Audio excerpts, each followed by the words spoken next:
住的城市是有政策的，它也是有阶段性。像现在我们的孩子去了美国。My friends met in China, married in China. Because what is in the need of Israel is in the capability of China, and what is the need.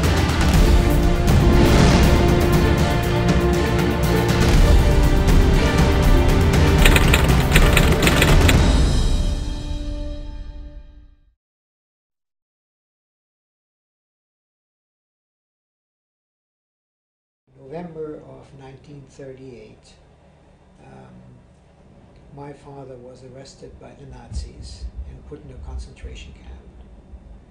So my mother ran around trying to find a place for us to go, because the one way at that time to get him out of the concentration camp was to show shipping tickets that you were leaving the country.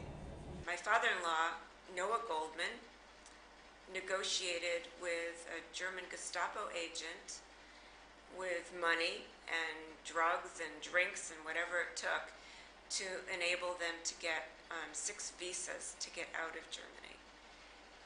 The only place to go was Shanghai.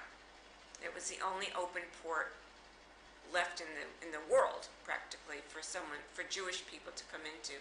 You had to have a place to go. You had to show that you booked passage and that you had an entry form or some form to prove that you were able to go somewhere. The United States, France, England, the rest of the world had closed their doors. Nobody would let them in. This guy up there heard, this Judenweib, this Jew bitch, you know, what's bring her up. Ich will sehen, was mit dem Judenweib los ist. I want to see what's the matter with this Jew bitch. My mother said, give me a stamp to go to Shanghai or shoot me with my children. But bitte, erschießen Sie mich erst, Herr Obergruppenführer. Shoot me first. Ich will nicht meine Kinder sehen sterben. I don't want to see. I think they left when it was, yeah, they had to leave. Otherwise they would have ended up with the other people in their family in the concentration camps. All the others were killed. We lost about 30 to 40 members of our family.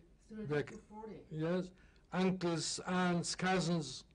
They didn't get out in time, so they were all killed. I will continue till the day of my death to be thankful to the Chinese people for what they did to save that segment of Jewish refugees that would have been cut in the Nazi web and would have been destroyed.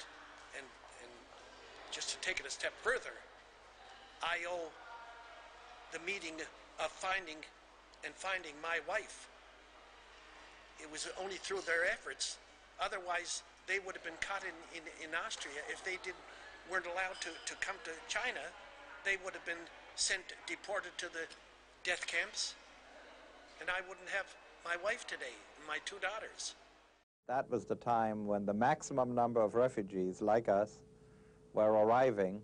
Everybody very poor, nobody with any money, everybody finding himself in a strange place. I got a job finally delivering bread. We were baking bread, and I would deliver the bread to different people, and for that I would get a half a loaf extra. And that half a loaf of bread was very valuable because you could sell it for other things, or you could eat it, and we were always hungry. And though we were all poor together, it was a place that we could, where we could find shelter, or we all would have died. We all would have been killed. In fact, those who did not leave did get killed. And it was a time when no one in the world opened their doors to us.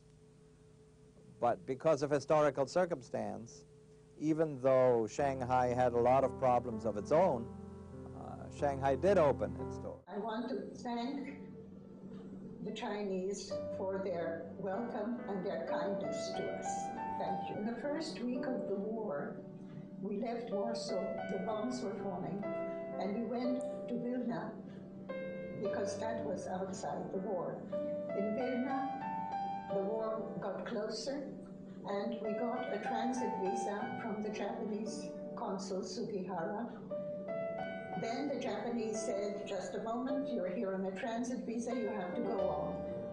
The only place that was ready to accept us and invite us was Shanghai. We went to Shanghai. The Chinese were exceptionally friendly and warm to us. We made many friends there. I went on a visit recently. I saw my home and I thought, I will never forget my friends, the Chinese. I played together with the children there. Although we didn't have a common language, but we did understand each other, and it was really a very warm welcome that we had there. My mother also had friends there, as did my father.